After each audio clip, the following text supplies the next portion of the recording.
नमस्कार। आकाशवाणी से प्रस्तुत है समाचार संध्या।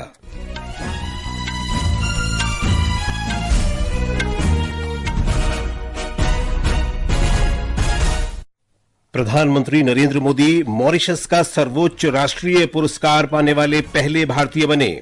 उन्होंने पोर्ट लुई में प्रवासी भारतीयों को संबोधित किया।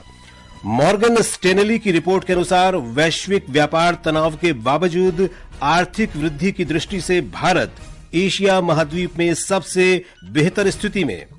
केंद्रीय शिक्षा मंत्री धर्मेंद्र प्रधान ने राज्यसभा में कहा, भारतीय भाषा पुस्तक योजना के तहत सभी 22 अनुसूचित भाषाओं और अंग्रेजी की पाठ्य पुस्तकों का डिजिटलीकरण किया जाएगा। बलूचिस्तान के माच क्षेत्र में आतंकवादियों ने 450 से अधिक यात्रियों को ले जा रही पाकिस्तानी ट्रेन को बंधक बनाया।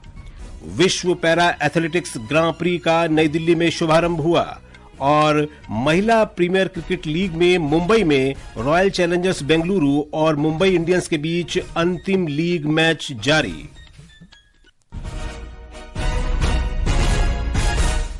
समाचार संध्या के साथ मैं विशाल शर्मा। प्रधानमंत्री नरेंद्र मोदी मॉरिशस के सर्वोच्च नागरिक सम्मान grand commander of the order of the star और की ऑफ द इंडियन ओशन से सम्मानित होने वाले पहले भारतीय बन गए हैं। मॉरिशस के प्रधानमंत्री डॉक्टर नवीन चंद्र रामगुलाम ने आज शाम पोर्ट लुई में भारतीय प्रवासियों के एक कार्यक्रम के दौरान प्रधानमंत्री मोदी को सम्मान प्रदान करने की घोषणा की। ये श्री मोदी को मिलने वाला इस तरह का 21वां सम्मान है। प्रधानमंत्री मोदी ने भारतीय समुदाय को संबोधित करते हुए देश के सर्वोच्च नागरिक सम्मान से सम्मानित होने पर मॉरिशस के लोगों और सरकार को धन्यवाद दिया। मॉरिशस की सरकार ने मुझे अपना सर्वोच्च नागरिक सम्मान देने का फैसला लिया है। मैं आपके निर्णय को विनम्रता से स्वीकार करता हूं। ये भारत और मॉरिशस के ऐतिहासिक रिश्तों का सम्मान है। ये उन भारतीयों का सम्मान है जिन्होंने पीढ़ी दर पीढ़ी इस धरती की खूब सेवा की। प्रधानमंत्री मोदी ने अपने मॉरिशस के प्रधानमंत्री नवीन रामगुलाम और उनकी पत्नी वीना रामगुलाम को overseas citizen of India OCI card जारी करने की भी घोषणा की। और ज्यादा जानकारी के लिए मॉरिशस में मौजूद हमारे संवाददाता हैं इस समय विकल्प शुक्ला, उनसे जानने की कोशिश करते हैं। जी विकल्प, आज प्रधानमंत्री ने भारतीय समुदाय को संबोधित किया, क्या प्रमुख बातें रहीं उनके संबोधन की? जी हाँ विशाल, आज प्रधानमंत्री ने मॉरिशस के ट्रियानो कन्वेंशन सेंटर में कम्युनिटी इवेंट को संबोधित किया और अद्भुत नजारा था। बहुत बड़ी संख्या में भारतीय मूल के लोग यहाँ पे मौजूद थे, उनमें काफी उत्साह था। और प्रधानमंत्री ने इस कम्युनिटी इवेंट को संबोधित करते हुए कहा कि भारत और मॉरिशस के बीच आस्था का जो संबंध है वह दोनों देशों के बीच मित्रता का एक बहुत बड़ा आधार है। उन्होंने कहा कि भारत के प्रयागराज में हाल ही में हुए महाकुंभ में मॉरिशस के भी अनेक परिवार होकर आए हैं, लेकिन जो परिवार किन्हीं कारणों से महाकुंभ नहीं जा पाए उनके लिए प्रधानमंत्री स्वयं प्रयागराज से पवित्र संगम का जल लेकर मॉरिशस आए हैं, जिसे कल वे मॉरिशस का एक बहुत पवित्र स्थल है गंगा तालाब, वहां अर्पित करेंगे। प्रधानमंत्री ने कहा कि भारत के लिए मॉरिशस सिर्फ एक देश नहीं बल्कि एक परिवार है। और इसके अलावा उन्होंने ये भी कहा कि मॉरिशस में आज से लगभग 200 साल पहले जो अंग्रेज लोग जो गिरमिटिया श्रमिक लेकर आए थे, उन श्रमिकों के लिए, इंडेंचर्ड लेबर के लिए भारत दस्तावेजीकरण करेगा, इसके लिए शोध किया जाएगा और भविष्य में वर्ल्ड गिरमिटिया कॉन्फ्रेंस भी आयोजित की जाएगी। जी विशाल। जी विकल्प, आज प्रधानमंत्री नरेंद्र मोदी ने मॉरिशस के राष्ट्रपति से भी मुलाकात की है। कैसी रही ये बातचीत और क्या कुछ निकल के सामने आया? जी हाँ विशाल, आज प्रधानमंत्री की मॉरिशस के राष्ट्रपति धर्म गोकुल के साथ में बहुत अच्छी मुलाकात हुई है और उन दोनों के बीच में जो द्विपक्षीय वार्ता हुई है उसमें संबंधों को और मजबूत करने की दिशा में चर्चा हुई।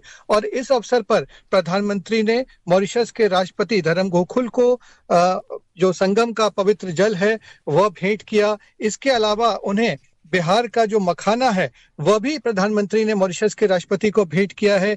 इसके अलावा प्रधानमंत्री श्री मोदी ने राष्ट्रपति की जो धर्मपत्नी है उनको एक बड़ा बनारसी साड़ी गिफ्ट की है इस मौके पर। तो एक बहुत अच्छा जेस्चर है प्रधानमंत्री की तरफ से। जी विशाल। जी धन्यवाद विकल्प इस जानकारी के लिए। और इसके बाद आज प्रधानमंत्री जो हैं वो आज रात मॉरिशस के प्रधानमंत्री नवीन चंद्र रामगुलाम के साथ द्विपक्षीय बैठक भी करेंगे। राष्ट्रपति द्रौपदी मुर्मू ने कहा है कि स्वस्थ समाज के निर्माण में डॉक्टरों और शोधकर्ताओं की बड़ी भूमिका है। राष्ट्रपति ने आज पंजाब के बठिंडा में अखिल भारतीय आयुर्विज्ञान संस्थान एम्स के प्रथम दीक्षांत समारोह में ये बात कही। उन्होंने एम्स के डॉक्टरों से स्वस्थ जीवन शैली अपनाने की अपील की। उन्होंने कहा कि लोगों को नशे की लत से होने वाले नुकसान के बारे में जागरूक किया जाना चाहिए। नशाखोरी की आदत न केवल व्यक्ति और परिवार, समाज बल्कि देश और अर्थव्यवस्था को भी हानि पहुंचाती है। इस व्यसन से लोगों को मुक्त कराना में चिकित्सकों की महत्वपूर्ण भूमिका है। उन्हें उचित परामर्श और उपचार उपलब्ध कराया जाना चाहिए। नशों की लत से होने वाले शारीरिक और मानसिक नुकसान के बारे में उन्हें जागरूक करना चाहिए। केंद्रीय गृह मंत्री अमित शाह ने कहा है कि पूर्वोत्तर के छात्रों को काम के लिए अपने क्षेत्र से बाहर जाने की जरूरत नहीं पड़ेगी, उन्हें वहीं रोजगार के अवसर मिलेंगे। श्री शाह ने आज नई दिल्ली में students experience in inter state living द्वारा आयोजित युवा संसद में पूर्वोत्तर के छात्रों को संबोधित करते हुए ये बात कही। श्री शाह ने बताया कि वाइब्रेंट विलेज कार्यक्रम में 4,800 करोड़ रुपए खर्च किए गए, जिसका लाभ अरुणाचल प्रदेश को मिलेगा। वाइब्रेंट विलेज कार्यक्रम में 4800 करोड़ रुपया खर्च किया, जो अरुणाचल को विशेषकर फायदा देता है। और आज भारत का सबसे लंबा रेल कम रोड ब्रिज कहीं पर है तो ब्रह्मपुत्र पर बनाने का। असम से भूटान तक रेल लाइन बन रही है। गृह मंत्री ने कहा कि पिछले 10 वर्षों में इस क्षेत्र में हिंसा की घटनाओं में लगभग 70% की कमी आई है। श्री शाह ने बताया कि मोदी सरकार ने पिछले 10 वर्षों में विद्रोही गुटों के साथ 12 महत्वपूर्ण समझौते किए। 10 साल में 12 महत्वपूर्ण समझौते करने का काम हमारी सरकार ने किया और एक सभी समझौतों के तहत 10,500 से ज्यादा युवा हथियार डालकर मेन स्ट्रीम में आए। ये समाचार आकाशवाणी से प्रसारित किए जा रहे हैं। समाचार संध्या में आपका फिर स्वागत है। वैश्विक व्यापार तनाव के बावजूद भारत एशिया में आर्थिक वृद्धि की दृष्टि से सबसे मजबूत देश बना हुआ है। मॉर्गन स्टैनली की एक रिपोर्ट के अनुसार अन्य अर्थव्यवस्थाओं से बेहतर प्रदर्शन करने में भारत का सेवा निर्यात पर कम निर्भरता और सहायक सरकारी नीतियां प्रमुख कारक हैं। व्यापार तनावों से एशिया के समग्र विकास परिदृश्य पर असर पड़ने की उम्मीद है। भारत सकल घरेलू उत्पाद के हिस्से के रूप में अपने कम माल निर्यात के कारण कम असुरक्षित बना हुआ है। भारत का सेवा निर्यात का अच्छा प्रदर्शन जारी है और वैश्विक अनिश्चितताओं के बीच स्थिरता प्रदान करते हुए इसके आगे बढ़ने की भी उम्मीद है। केंद्रीय शिक्षा मंत्री धर्मेंद्र प्रधान ने कहा है कि इस वर्ष के केंद्रीय बजट में भारतीय भाषा पुस्तक योजना के कार्यान्वयन के लिए प्रावधान के अंतर्गत अंग्रेजी सहित सभी 22 अनुसूचित भाषाओं की पाठ्य पुस्तकों का डिजिटलीकरण किया जाएगा। श्री प्रधान ने आज राज्यसभा में शिक्षा मंत्रालय के कामकाज पर चर्चा का जवाब देते हुए कहा कि भारतीयता नरेंद्र मोदी सरकार की नीति का एक महत्वपूर्ण घटक है। उन्होंने बताया कि राष्ट्रीय शिक्षा नीति में कोई भी भाषा थोपी नहीं गई है और बहुभाषावाद समय की मांग है। हमारी एक दृष्टिकोण है भारत की सभ्यता को कैसे देखना।